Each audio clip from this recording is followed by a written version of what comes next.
जय हिंद। आज हम समझने की कोशिश करते हैं कि परमिट रिसीवर की जिम्मेदारी क्या होती है। इसे समझने से पहले हम ये समझ लेते हैं कि परमिट रिसीवर होता कौन है।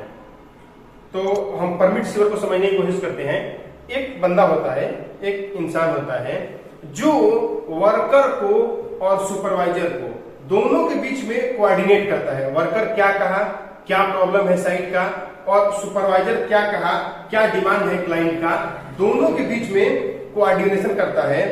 और वो बंदा क्लाइंट से भी कोऑर्डिनेट करता है, और क्लाइंट ने क्या कहा वो सुपरवाइजर को बताता है, सुपरवाइजर ने क्या कहा क्लाइंट को बताता है, क्लाइंट ने क्या कहा वर्कर को बताता है, वर्कर ने क्या कहा क्लाइंट को बताता है। मतलब एक बंदा है, इसको क्लाइंट से भी डिस्कस करना है, सुपरवाइजर से भी डिस्कस करना है, और वर्कर से भी डिस्कस करना है। Client, worker, supervisor.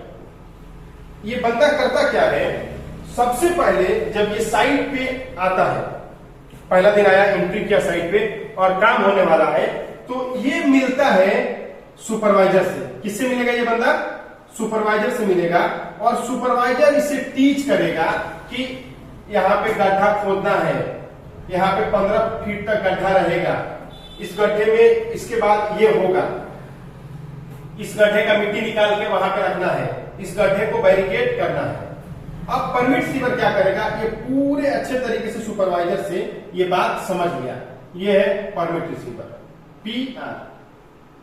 समझ आ रहा है?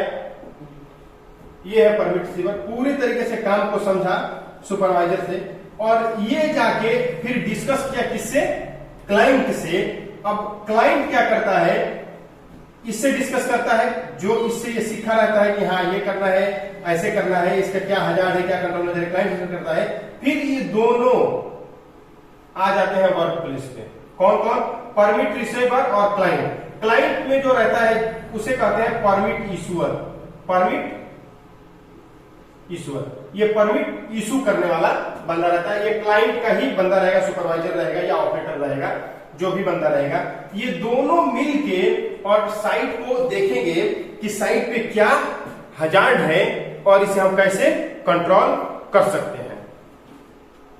तो जो भी साइट पे हजार्ड रहेगा और जैसे भी उसे कंट्रोल किया रहेगा, उसके लिए जैसे साइट फायर एक्सटिंग्विशर होना चाहिए, फायर ब्लैंकेट होना चाहिए, गड्ढा खोदना है तो बैरिकेडिंग होना चाहिए, या उसके अभी गाड़ी आने वाली है तो उसके लिए जो डॉक्यूमेंट रिक्वायर है होना चाहिए, गड्ढा खोदना है तो गड्ढा खोदने से पहले सिविल इंजीनियर का परमिशन होना चाहिए। जो भी डिस्कशन है, जो भी डॉक्यूमेंट है, ये इसको सजेस्ट करेगा और ये सुपरवाइजर से मिलके पूरा डॉक्यूमेंट रेडी करेगा।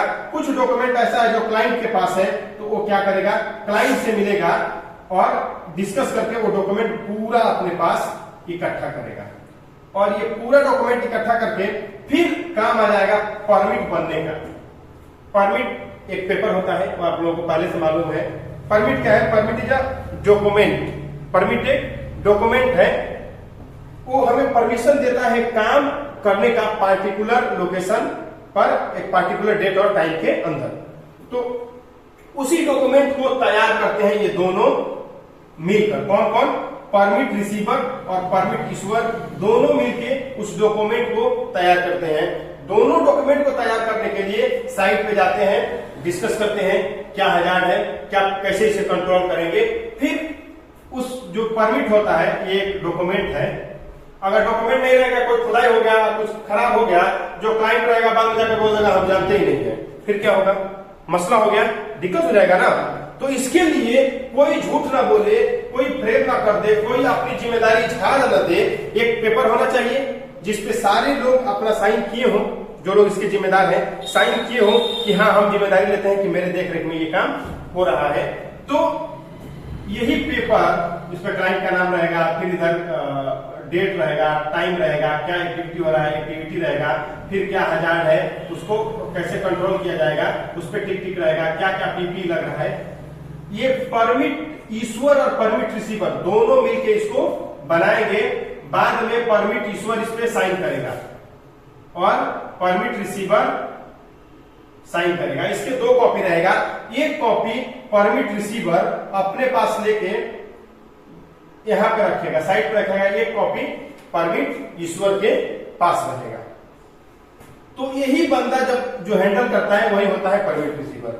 आप समझ गए होंगे कि परमिट रिसीवर होता कौन है। जब आप इतना समझ गए तो आपको ये भी समझ में आ गया होगा कि परमिट रिसीवर की जिम्मेदारी क्या होती है। परमिट रिसीवर की जिम्मेदारी वही होती है जो काम करता है। व्हाट इज फर्स्ट निकालते हैं। हमने जो आपको बताया, अगर आप समझदार हैं तो खुद आप समझ जाएंगे कि रिस्पॉन्सिबिलिटी क्या होती है परमिट रिसीवर की। हम अभी तक डिस्कस कर रहे थे who is PR, permit receiver कौन है। अब हम सीखेंगे कि परमिट रिसीवर की जिम्मेदारी क्या है। इसी कहानी से मैं आपको बता दे रहा हूं कि परमिट रिसीवर की जिम्मेदारी क्या है। ठीक है, पहले क्या किया, ये डिस्कस विद सुपरवाइजर, सुपरवाइजर से मिला तो पहली जिम्मेदारी क्या हो गई, डिस्कस विद सुपरवाइजर। दूसरा क्या किया इसने, अंडरस्टैंड जॉब, अंडरस्टैंड जॉब। फिर क्या किया, डिस्कस विथ इशूअर। उसके बाद क्या किया, कलेक्ट ऑल डॉक्यूमेंट। ये क्या किया, जो कर रहा है यही तो इसकी जिम्मेदारी है। इसे डिस्कस किया, काम को समझा, क्लाइंट से डिस्कस किया, सारा डॉक्यूमेंट कलेक्ट किया। फिर क्या किया, रिसीव द परमिट, परमिट को रिसीव किया। फिर क्या किया, display permit, display permit at work place. क्या किया, परमिट वर्क प्लेस पे डिस्प्ले किया। फिर इसकी और एक जिम्मेदारी, ये डिस्कस विथ वर्कर। इन लोगों से करने के बाद ये क्या करता है, वर्कर से डिस्कस करता है। क्या करता है, डिस्कस विथ वर्कर, डिस्कस। क्या करना है इसको, वर्कर से डिस्कस करना है। Ensure work place is safe, ensure work place is safe. ये सुनिश्चित किया कि वर्क प्लेस सेफ है। उसके बाद अगर कुछ भी इमरजेंसी होता है, कुछ भी इमरजेंसी होता है तो क्या करेगा, ये काम को बंद करा देगा। क्या करेगा, काम को बंद करा देगा। क्या करेगा, काम को स्टॉप कर देगा।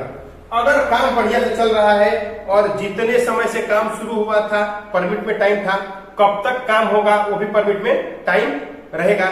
तो जैसे ये परमिट का टाइम हो गया, मान लीजिए ये इशू हुआ था 10 बजे और शाम को 6 बजे तक टाइम था और 6 बज गया, काम जितना हुआ उसका क्या करेगा, स्टेटस बताएगा क्लाइंट को।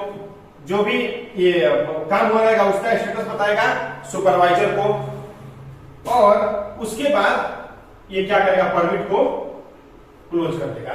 इसकी यही जिम्मेदारी होती है परमिट रिसीवर के। एक समझिए सेंटर में बंदा है, वो इधर से ले रहा है, इधर दे रहा है, इधर से ले रहा है, इधर दे रहा है और सेंटर में बैठ के वर्क को मैनेज कर रहा है। यही होता है परमिट रिसीवर और यही होता है परमिट रिसीवर की जिम्मेदारी। Thank you.